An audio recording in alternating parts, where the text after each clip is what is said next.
Stand by.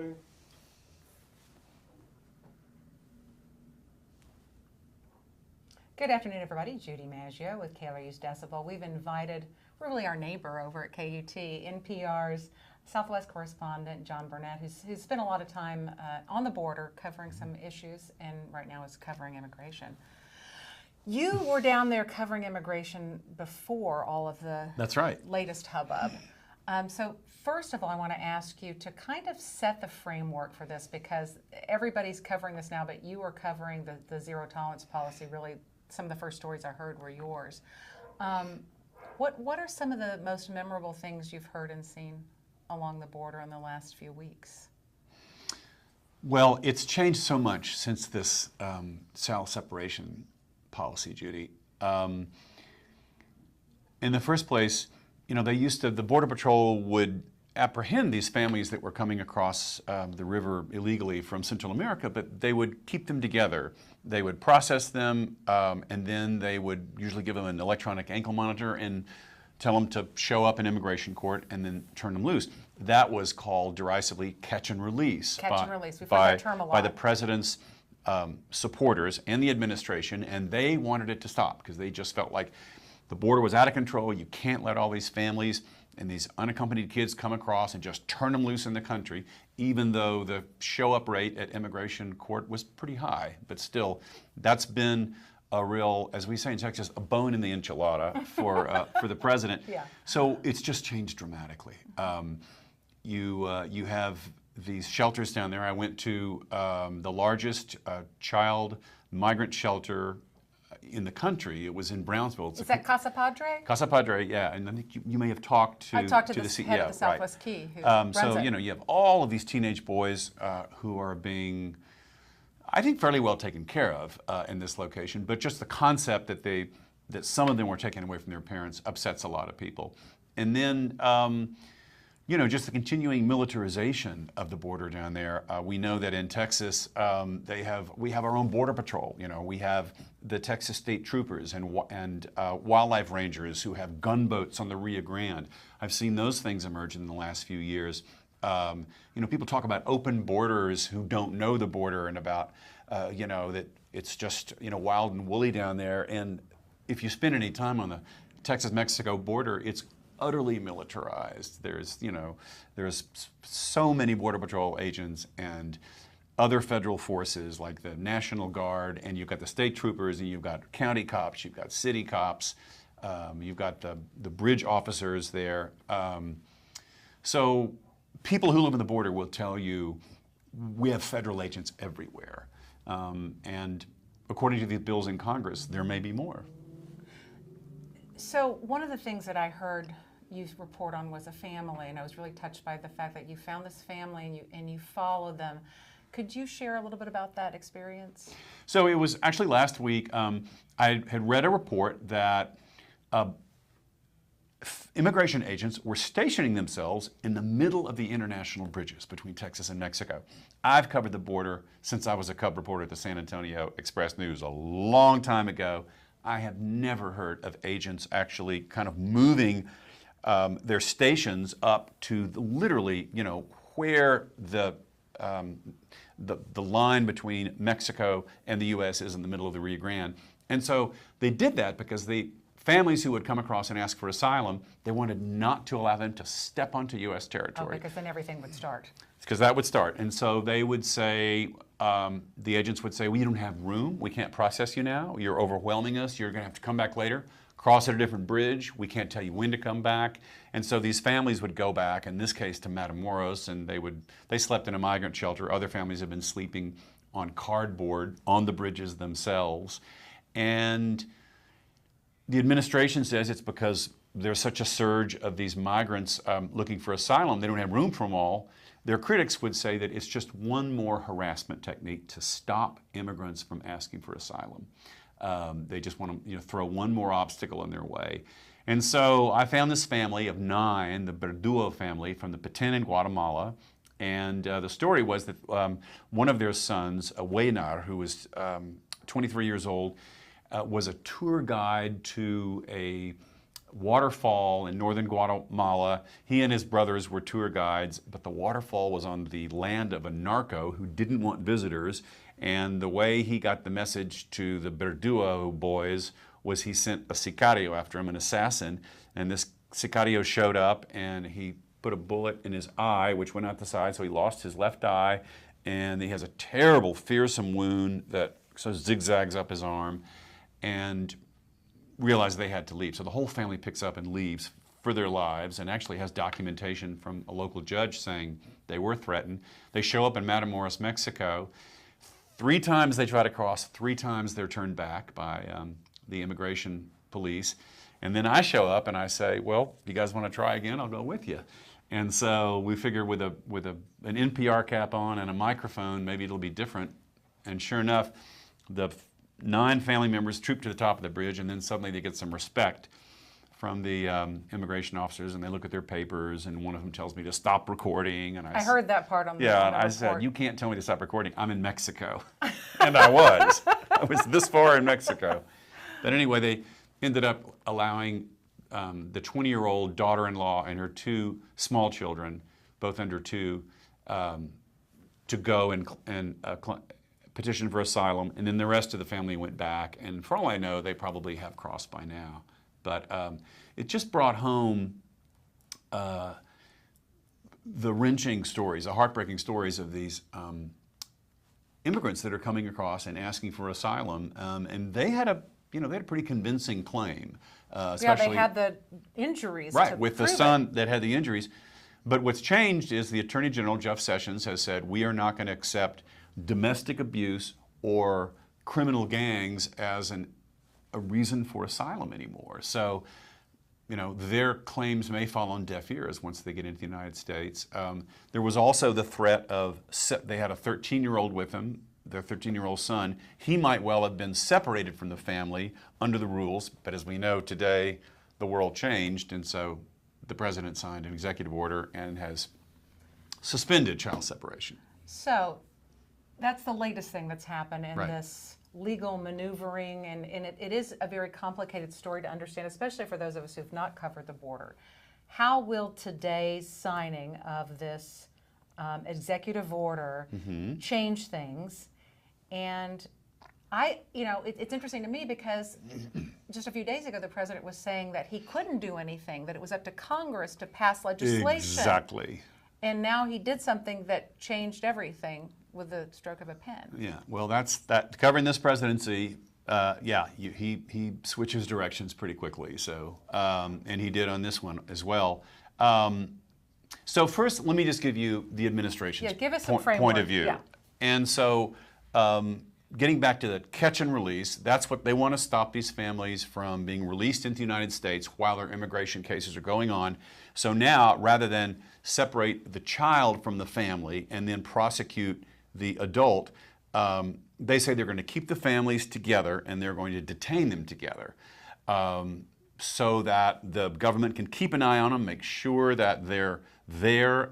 If they get an order of deportation, they know where they are and they can put them on a plane and send them back to Guatemala City. And the administration says they're going to continue to prosecute 100% of the parents who come across, but presumably that will be quicker. And so, and you can do it in a magistrate judge's courtroom in a matter of hours and keep the kids with the families. That actually is the discretion of the Border Patrol, and they've been doing it. You don't have to separate the kids to prosecute the parents. And is that what's been happening in past administrations? No, they were not. They were not prosecuting parents and removing the kids. No. I meant, were the kids staying with the parents under the Obama administration and Bush administration? In most cases, they were. The only cases that they separated the kids were when the parents were considered a threat to the kids. Maybe they falsely acted like the parents and actually the kids belonged to somebody else and they used them just to cross, or they were a convicted felon. So they would, in those circumstances, they would remove the parents.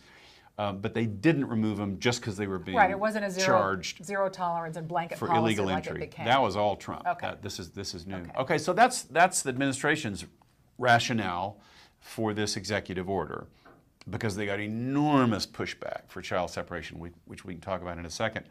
But I've been this afternoon talking to a lot of the immigrant advocates, and I was thinking, well, they're going to be relieved that, you know, these heart-wrenching stories, you know, we've been hearing the wails of the children Yes, in these it shelters, and, heartbreaking. you know, seeing, you know, kids in these chain link cells. They're bound to be relieved. Well, they're not. And they say, really, all that's happened is the now cynical executive order is just going to go from children in cages to family in cages, because they're going to still detain them, that you're going to go from one type of trauma to another. So all this is going to end up back in federal court as the immigrant advocates continue to fight the administration and say, you cannot detain kids. You can't lock up kids, even if it's a family-friendly jail down in South Texas, in Dilley and Karnes City. You can't do that. It's against this Flores settlement. They came out of a district court in California that says you can't hold these kids more than 20 days. Right, I heard about the 20-day limit. So how is that going to be possible if you're trying to keep all these families together? You can't. You can't keep the family detained for more than 20 days, and their immigration cases take longer than that. And there's a backlog, right? And there's a huge backlog of hundreds and thousands of these, and so this is going to end up back in federal court, and the administration is going to ask for the Flores agreement to be loosened to, you know, let us detain these families indefinitely. And a lot of smart lawyers with the ACLU and Kids in Need of Defense and the Women's Refugee Commission are going to fight, and RICES are going to fight tooth and nail to try to get these families out of detention. And then what happens? Well, you know, they have electronic monitors. They have a lot of really smart, they're called alternatives to detention. And you can check in with ICE on your phone. You can do a telephonic call in where you call a number and it recognizes the biometric sound of your voice. And ICE statistics say these are very successful. So it's working. Well, they say it's working, yeah. And so, but the administration doesn't like the visuals of families being released. They think that that is the picture, that catch and release that goes back to Central America and just is the magnet, encourages more families to come. They figured if you want to be a deterrent, you got to lock them up and show that you mean business. You're going to be tough. Have you talked to the border agents, since I know you've been down there a lot? I have. What are they telling you? Well, you know, most of them are on board. I mean, these are really patriotic men and women, and they feel fortunate that the Trump administration, that Donald Trump has got their back. You know, their union endorsed him for the first time ever, and he's brought border security into the foreground like no other president has. So in general, they're big Trump supporters, but the ones I've talked to have felt like this has gone too far. Mm-hmm. That this is kind of like a tipping point.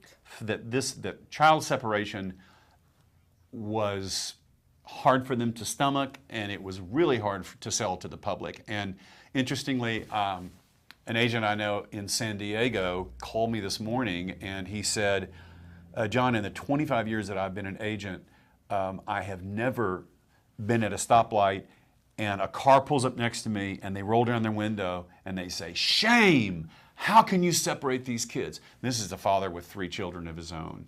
And he said that this policy of child separation had been poisoning the well of public opinion about the Border Patrol. And they're doing their work in our name. They need to keep good relations with the public. It's an important side of the story. It is, just like the police do. Mm-hmm. And so this was having, you know, people were calling them Nazis and all kinds of foul things. Mm-hmm. And so I suspect they're relieved today. Yeah, absolutely. Yeah. So do you think that it's possible to legislate ourselves out of this immigration issue? Because that seems to be the mood on Capitol Hill from the administration. Is it, well, this just shows that we need to have immigration reform and the Democrats won't move, but... Oh, sure. I mean, Congress can do whatever it wants to. It's just going to get together and decide. And because they haven't been able to do much. I know, lately. and it's still a knockdown, drag out. And, you know, the president still wants his border wall. He wants billions for the border wall, which is still super controversial, as we know in Texas, not very popular. But it's popular with conservatives in the rest of the country who don't know the border. You know, he wants an end to family-based, what they call chain migration. Right, where families, if you get in, then your mother and your father. And then, you know, maybe they'll finally get a fix for the dreamers, the kids who were brought here illegally as children. So all that stuff is on the table. And in some ways, some people believe that Trump has used child separation just as a bargaining chip to get what he wants. He's moved the goalpost all the way down. He's created all this outrage over child separation so he could go, oh, okay, well, I'll stop that, but now give me this. Mm-hmm. That seems to be his MO. Exactly. That's what just about everything he does legislatively. He's done it with DACA too, with the Dreamers. Yeah. So it's all going to play out in the next few days, but it's a game of three-dimensional chess, and the lives of all of these Central American immigrants are the chess pieces. What are you going to do next? Because you've been down there, you've seen the shelters, you're talking to the Border Patrol. I'd love to know where you think your reporting will go next. You know, Judy, I think the story now is reunification. There have been probably 2,500 by now children removed from their families. And they're in these various shelters, like the one run by Southwest Key in Brownsville, 100 shelters around the country. And, you know, some of them called tender age shelters with, you know, that's these the one that really toddlers, you know, crying inconsolably in these playrooms. I mean, just any parent that hears that. Anybody, any human being that hears that.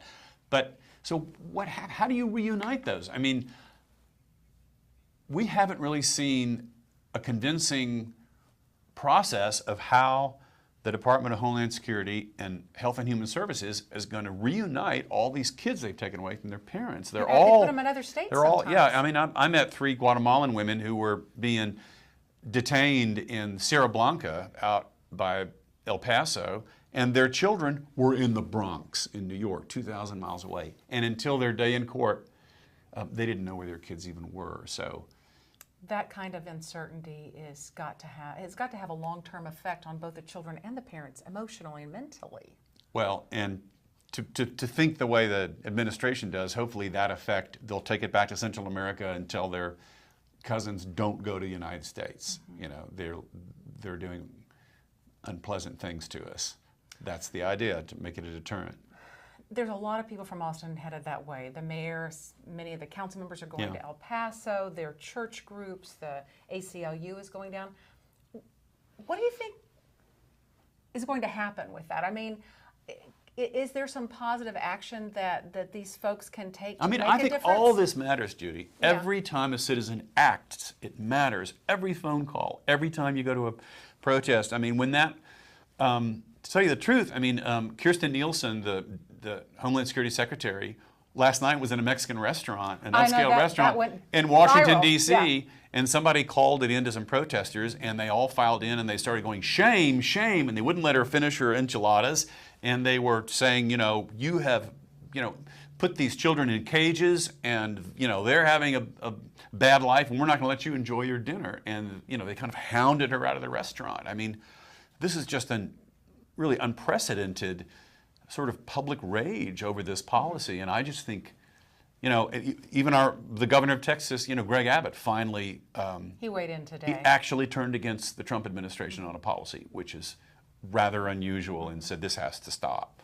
So, yeah, I think every bit of this matters. People, you know, people have to stand up and speak out if they believe that these are policies being done in our name, and they find them unconscionable.